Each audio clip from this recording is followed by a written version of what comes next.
नमस्कार, स्वागत है आप सभी का। अंततः वो दिन आ ही गया जिसके लिए आप लोग जो है इतनी कड़ी मेहनत कर रहे थे।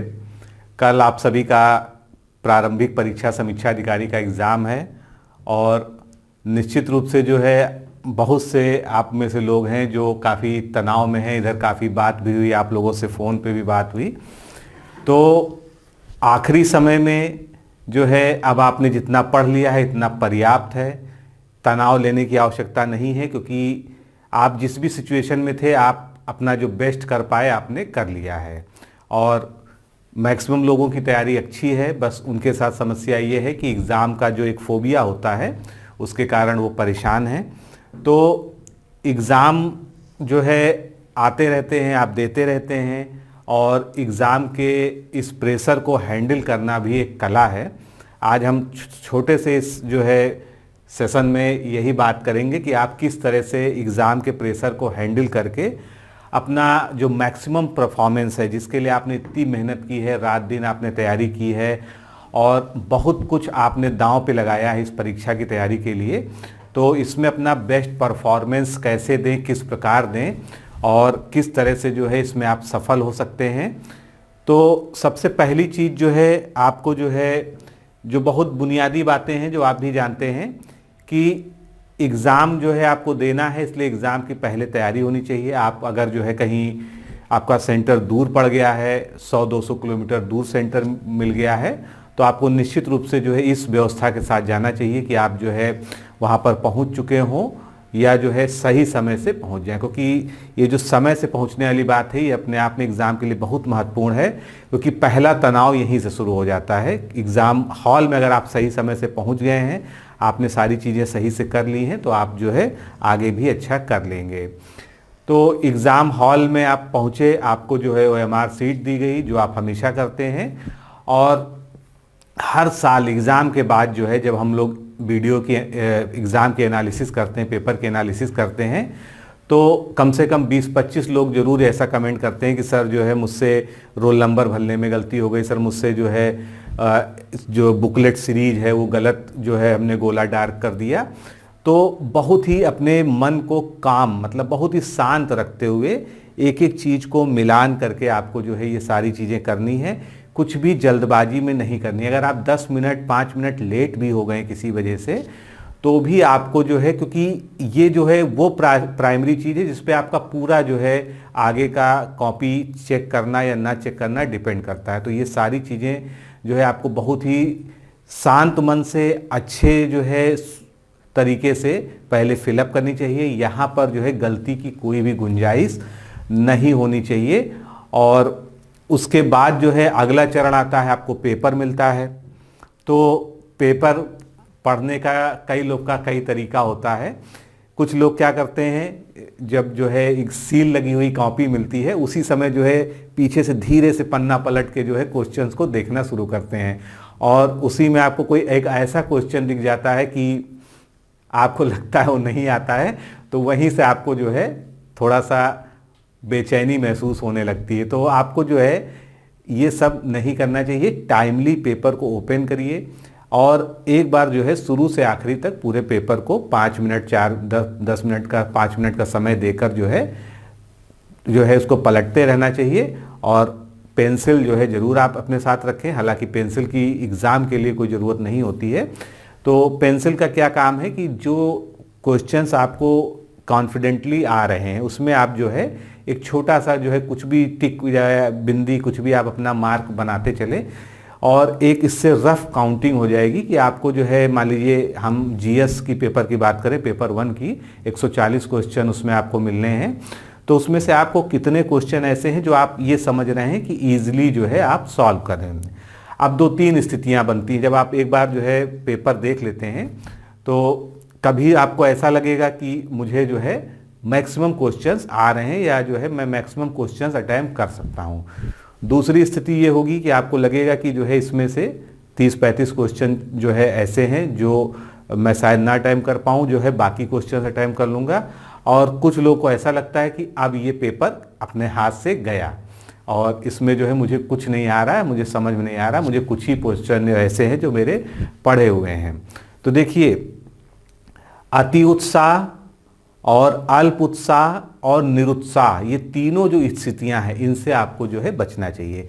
अगर आपको सारे मैक्सिमम क्वेश्चंस आ रहे हैं बहुत अच्छी बात है, लेकिन अति उत्साह भी कहीं कहीं पर खराब होता है। आप अगर जल्दबाजी में ओवर कॉन्फिडेंट होके जल्दी जल्दी जो है डिसीजन ले लेंगे और बाद में आपको एग्ज़ाम हॉल से निकलने के बाद ऐसा लगेगा कि जो है ये क्वेश्चन मुझे बहुत अच्छी तरीके से आता है और मैं ये जो है गलत कराया। दूसरी स्थिति है जो है कि आप अगर क्वेश्चन पेपर को देखकर पहले ही डिप्रेस हो गए तो उसका असर क्या होगा? उसका असर ये होगा कि जो क्वेश्चंस आपको अच्छी तरह से आते हैं आप उसमें भी कंफ्यूज हो जाएंगे। तो दोनों ही स्थितियों से जो है आपको बचना है। ओवर कॉन्फिडेंस और अंडर कॉन्फिडेंस बिल्कुल भी नहीं होना है। ठीक है, जितना आपको आ रहा है पहले आपको जो है उसमें से ही सॉल्व करना है।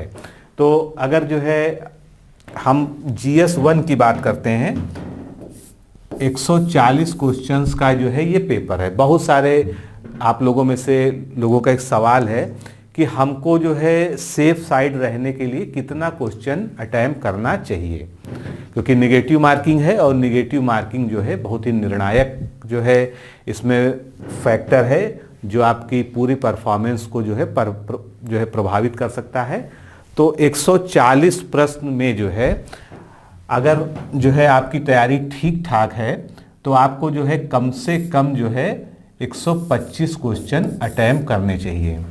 बाकी के 15 क्वेश्चन जिनमें आप बिल्कुल भी श्योर नहीं हैं और आप इस स्थिति में भी नहीं अपने आप को पा रहे हैं कि इसमें हमको रिस्क लेना चाहिए, और वो स्थिति कैसे आप डिसाइड करेंगे? जब आप 125 क्वेश्चन सॉल्व कर रहे हैं और आपको अच्छी तरह से पता है कि आप 80 के ऊपर का स्कोर तो निकाल रहे हैं, लेकिन चूंकि आप वहाँ पर बैठे हुए क्वेश्चंस को सॉल्व कर रहे हैं, जब बाहर निकलेंगे तो स्थितियाँ बदल जाती हैं।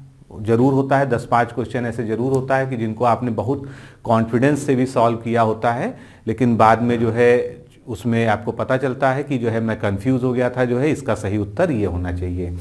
तो रिस्क कितना लेना है, सबसे बड़ी चीज़ जो है जो सवाल है कि हमको जो है रिस्क कितना लेना है और कितना नहीं लेना है। तो आप सभी जानते हैं कि इसमें 1/3 की निगेटिव मार्किंग है, यानी अगर आप 3 प्रश्नों को गलत करते हैं तो आपका एक सही किया हुआ प्रश्न जो है उसका अंक जो है उससे न्यूट्रलाइज हो जाएगा, यानी एक सही किया हुआ प्रश्न जो है इससे कैंसिल हो जाएगा। तो अगर 3 प्रश्नों को आप गलत करते हैं तो आपका एक सही वाला जो है वो गलत हो जाएगा, मतलब उसका एक अंक काट लिया जाएगा। सीधा तरीका मतलब समझने का यही है।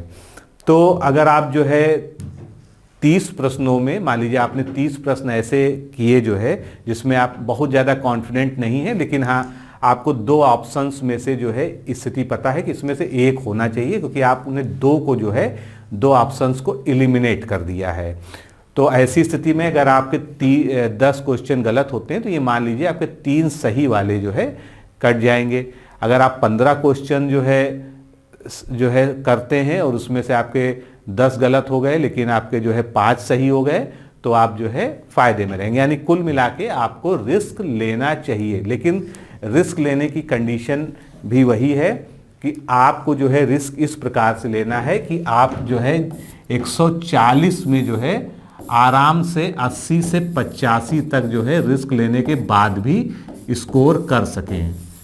तो इसके लिए आपको पहले ये काउंट करना होगा कि आप कितने क्वेश्चन जो है बिल्कुल कॉन्फिडेंटली, क्योंकि देखिए कुछ सवाल ऐसे होते हैं आपने देखा, जैसे मान लीजिए एक सवाल आया जो है कि निम्न में से किस राज्य में से कर्क रेखा होकर नहीं गुजरती। आपको पता है, आपने बहुत अच्छे से पढ़ा है, उसके आपके तरह तरह के फार्मूले याद हैं, तरह तरह के आपने उसको ट्रिक से याद कर रखा है, ठीक है। तो ये वाला क्वेश्चन आपको पता है कि ये हमारा गलत नहीं हो रहा है।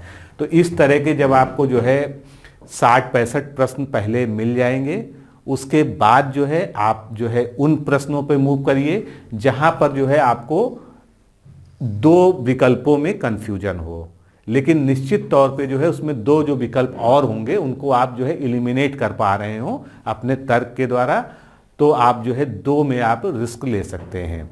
लेकिन रिस्क इतना भी ज़्यादा नहीं लेना है कि आपका जो है पूरा आप 140 क्वेश्चन सही आप मतलब आपने ठीक ठाक पेपर किया, लेकिन आप इतने कॉन्फिडेंट हो गए कि आपने पूरे 140 क्वेश्चन जो है ज़बरदस्ती हल कर दिए, जिसकी ज़रूरत नहीं है। देखिए, यहाँ पर जो है आपको स्मार्ट तरीका अपनाना होगा। जो मैं हमेशा कहता हूँ, हमेशा न 100% सिलेबस पढ़ा जाता है, न 100% पेपर किया जाता है, दोनों ही चीज़ें हैं। पढ़ा सिलेबस में उतना ही जाता है जितने में आपका काम चल जाए, उसी प्रकार जो है आपको उतने ही प्रश्न हल करने चाहिए जितने में आप जो है अपना जो है सेफेस्ट स्कोर की तरफ बढ़ सके। तो सेफेस्ट स्कोर अगर जो है 200 में बात करें तो 200 में 135 नंबर का सिलेक्शन डन है, इसको कोई नहीं काट सकता है। 200 में 135 नंबर जो है कोई नहीं रोक सकता, उसका सिलेक्शन पक्का है। लेकिन आप अगर 130 प्लस कर रहे हैं तो आप जो है निश्चित रूप से सफल हो जाएंगे, और 130 प्लस जो है नेगेटिव मार्किंग को समायोजित करते हुए है। तो यहाँ पर जो है जीएस में आपका जो है लक्ष्य 80 से 85 प्रश्नों का होना चाहिए, जो मैं पहले भी डिस्कस कर चुका हूँ। और हिंदी में आपको जो है 55 जो है मिनिमम लाने का प्रयास करना है। 50 प्लस तो आपका एक वो ही है कि आपको ये 50 प्लस 50 का बैरियर पार करना ही करना है प्रीलिम्स निकालने के लिए, क्योंकि सीटें भी आप जानते हैं बहुत ज़्यादा नहीं हैं और कंपटीशन बढ़ चुका है। पहले जितनी मेरिट जो है बिना निगेटिव मार्किंग के जाती थी, अब उससे ज़्यादा जो है मेरिट जो है निगेटिव मार्किंग के साथ जाती है। तो ये चीज़ जो है आप सोच सकते हैं। और अगर आप 135 वाले जो है बैरियर को पार कर गए तो निश्चित रूप से जो है आप अगले दिन से ही जो है मेंस की तैयारी शुरू कर सकते हैं। और 130 प्लस भी रहे तो आप जो है पूरी तरह से आसान्वित हो सकते हैं कि जो है आप मेंस देंगे। तो आपको हिंदी में जो है 55 प्लस का लक्ष्य रखना चाहिए। अब यहाँ पर बात आती है कि हिंदी में आपको करना कितना है। तो हिंदी में मेरी सलाह है कि आप 60 प्रश्न पूरे हल करिए, क्योंकि ये तो मैं मान के चलता हूँ कि आप जो है अगर आपकी तैयारी ठीक है और कोई दिक्कत नहीं है, आपने पढ़ाई की है, तो आप 45 क्वेश्चन तो जो है बिल्कुल सही करेंगे, जिसमें आपको 100% जो है विश्वास होगा कि हमारे 45 क्वेश्चन जो है कोई टच नहीं कर सकता, उसमें कोई कंफ्यूजन नहीं है। बचे हुए 15 प्रश्नों में ही आपको जो है कंफ्यूजन की स्थिति आती है, और इसीलिए जो है अगर आप जो है 50 वाले बैरियर को पार करना चाहते हैं तो आपको 55 प्लस जो है क्वेश्चन करने हैं। आप 60 पूरे भी कर सकते हैं, नहीं तो आप जो है 1-2 वो क्वेश्चन छोड़ सकते हैं जिसमें आपको वास्तव में बिल्कुल आइडिया ना हो, आप 100% कंफ्यूज हो गए हो, और जिसमें आपको लगता है कि यहाँ पर तुक्का लगाना भी जो है बिल्कुल ब्लाइंड है। तो ब्लाइंड तुक्का लगाने से बचिए, चाहे वो जीएस हो चाहे वो हिंदी हो। हमेशा जो है जो तुक्का भी होता है या जो है हम किसी चीज़ का अनुमान लगाते हैं, उसके पीछे भी हमारी कोई ना कोई जो है एक जो है अवधारणा होनी चाहिए कि हम अगर किसी विकल्प को चुन रहे हैं तो उसका आधार क्या है। उसका आधार वही होता है कि पहले हम जो है 2 विकल्पों को जो है ऑड वन आउट करें कि जो है ये तो बिल्कुल नहीं हो सकते हैं। फिर बचे हुए 2 विकल्पों में आपको जो है तर्क लगाना है कि इनमें जो है सबसे बेहतर जो है आपके हिसाब से कौन हो सकता है। अब जो है थोड़ी सी कुछ और बातें हिंदी को लेकर ही विशेष मैं कहूँगा, क्योंकि हिंदी इस परीक्षा की जो है चाबी है, कुंजी है इस परीक्षा की सफलता के लिए। तो हिंदी में जो वाक्य एवं वर्तनी शुद्धि के शब्द हैं, वाक्य दिए हों या शब्द दिए हों, 10 क्वेश्चन तो आने ही आने हैं, उसको जो है कभी एक बार में जो है बिल्कुल ऐसे जो फ्लैट डिसीजन लेने की ज़रूरत नहीं है। उसको आराम से पढ़िए, 2 बार पढ़िए, 3 बार पढ़िए, और जो आपने पढ़ा था उसको आप जो है रफ में लिख के देखिए। मान लीजिए कोई शब्द दिया है, एक सामान्य उदाहरण लेते हैं, जैसे उज्ज्वल लिखा जाता है। मैंने हमेशा कहा है कि जो है शब्दों की जो है लिख कर प्रैक्टिस करिए, तो आप जब खुद लिख के देखेंगे तो आपको तुरंत याद हो जाएगा। अगर आपने लिख लिख के अभ्यास किया है तो हमेशा जो है वाक्य वर्तनी शुद्धि में थोड़ा समय दीजिए। और वाक्य वाले में, जैसे मैंने पहले भी कई अपने जो है लेक्चर्स में आपको बताया है कि वाक्य में सबसे पहले जो है देखिए कि अगर 5 शब्द दिए हैं किसी वाक्य में, तो उसमें जो है वाक्य में वर्तनी की अशुद्धि किस शब्द में, जिस वाक्य का आपको कोई भी शब्द ऐसा मिल जाए जो वर्तनी की दृष्टि से गलत है, तो उसमें आपको कुछ और नहीं सोचना है, उसको आप अपने विकल्प से हटा सकते हैं कि ये जो है सेंटेंस जो है व्याकरण की दृष्टि से गलत हो गया है। तो ये जो है निर्णय लेने का एक अच्छा तरीका है। बाकी जितना आपने पढ़ा है उसी तरह के सेम क्वेश्चन नहीं आते हैं, उसी तरह के जैसे प्रश्न प्राय आता है श्री कृष्ण के अनेकों नाम थे, तो आप जानते हैं अनेकों, अनेक का बहुवचन अनेकों नहीं होता, अनेक स्वयं में बहुवचन होता है, तो प्रश्न जो है अनेकों वाला कोई भी आ सकता है। इसी तरह से जो बहुत सारे जो है जो आपने अभी तक प्रीवियस ईयर के एग्जाम्पल्स पढ़े हैं या जो प्रैक्टिस के लिए पढ़े हैं, उनको अपने जो है जेहन में वहाँ पर आराम से सोचिएगा कि इस तरह का क्या हमने कोई उदाहरण पढ़ा था, तो उसके आधार पे जो है उसको सॉल्व करिएगा। बाकी पर्यायवाची में बहुत ध्यान रखिएगा।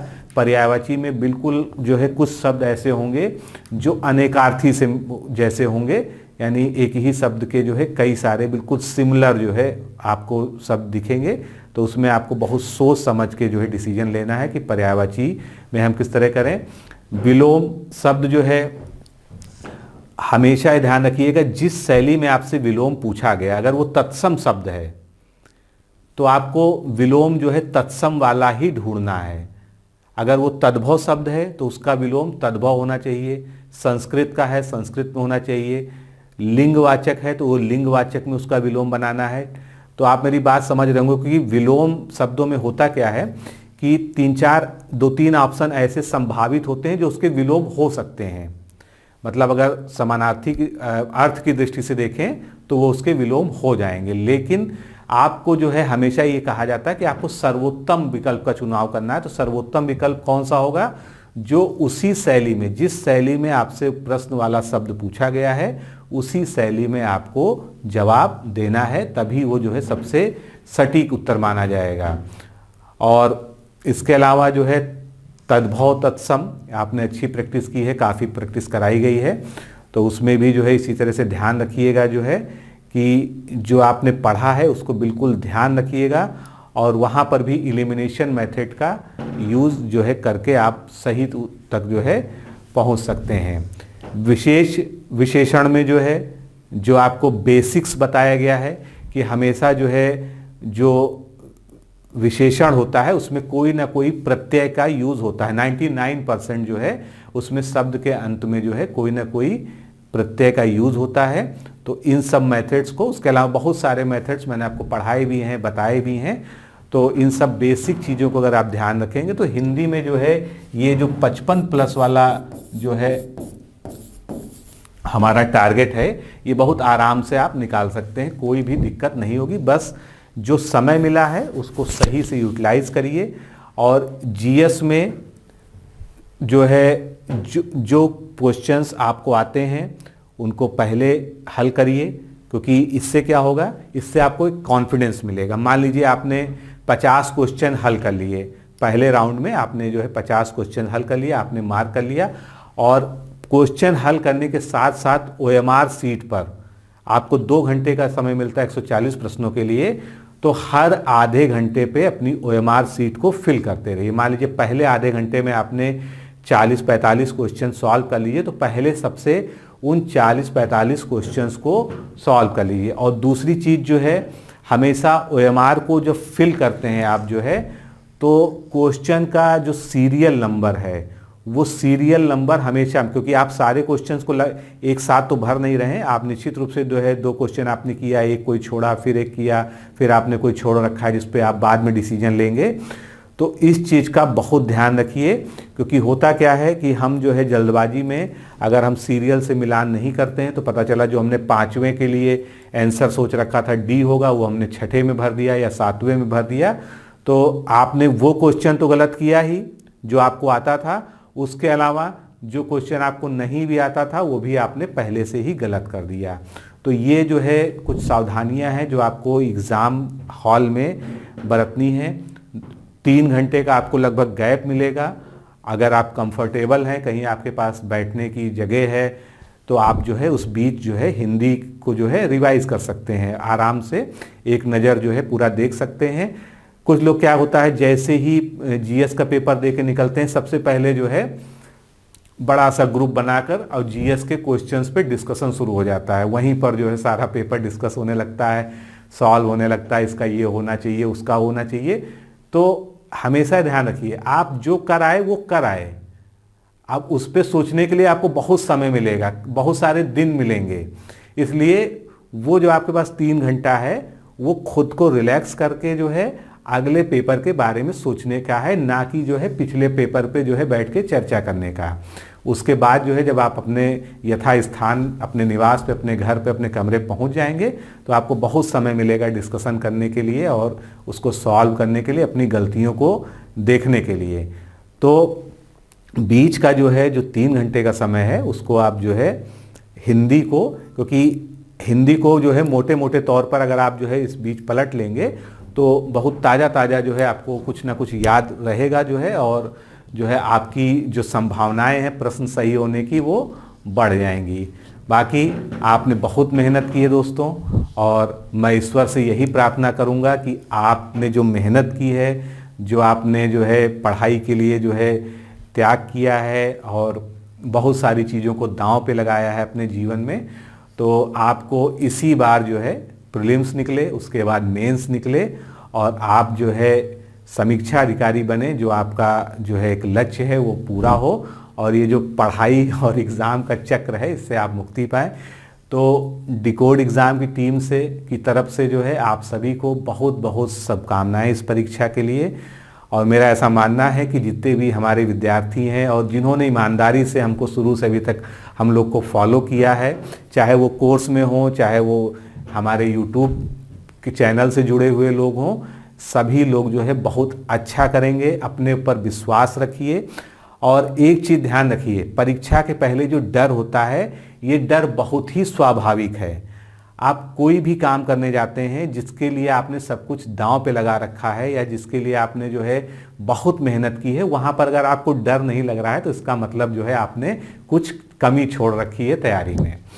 तो डरना अच्छी बात है और एग्ज़ाम हॉल में भी हमको डर लगता है, वहाँ का माहौल ऐसा होता है, लेकिन ये विश्वास मानिए जितना जो है आपके शरीर में एड्रेनलिन का जो है स्राव होगा, सिक्रीशन होगा, उतना तेज आपका दिमाग काम करेगा। दिमाग उस समय बहुत तेज हो जाता है, आपको वो चीज़ें भी याद आ जाती हैं जो आपको उम्मीद नहीं होती है कि हमको ये एग्ज़ाम में याद आना चाहिए। तो बातें बहुत सारी हैं, बहुत सारी नसीहत दी जा सकती है, लेकिन इस समय बस मैं इतना कहूँगा कि खुद पर विश्वास बनाए रखिए और ये सोचिए कि अब जो है आप जो है आज ये आपका निर्णायक दिन आपके सामने आ गया है। बिना किसी तनाव के, बिना किसी टेंशन के आप कुछ मत सोचिए कि हमने कम पढ़ा है, हमने ज़्यादा पढ़ा है, हमने ये नहीं पढ़ा है, हमने वो छोड़ दिया है। ठीक है, क्योंकि पेपर जब आएगा तो जो आपने पढ़ा है वो आपको याद भी आ जाएगा। कुछ लोग सोचते हैं कि हम जो है जो पढ़ा था वो भूल गए, ऐसा कुछ नहीं होता है। जब पेपर आएगा तो आपको याद भी आ जाएगा। तो अब केवल जो है पेपर देने जाने के बारे में सोचिए और पेपर कैसे करना है। कुछ जो है जो बुनियादी बातें जो मेरा फ़र्ज है मैंने आपको बताई और उसको आप फॉलो करेंगे तो निश्चित रूप से जो है टेंशन फ्री होके और मुस्कुराते हुए कल आप जो है एग्ज़ाम हॉल से निकलेंगे।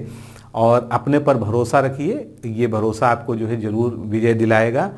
तो आप सभी को बहुत बहुत शुभकामनाएं इस हमारी टीम की तरफ से, और आप बहुत अच्छा करेंगे ऐसा हम ईश्वर से भी प्रार्थना करते हैं। और आप सभी के लिए जो है बहुत बहुत शुभकामनाएं। और अब हम मिलेंगे, एग्ज़ाम आप दीजिए, उसके बाद जो है इस पेपर की एनालिसिस के साथ में जो है आपसे फिर मुलाकात होगी। तो all the best, good luck सभी को, नमस्कार।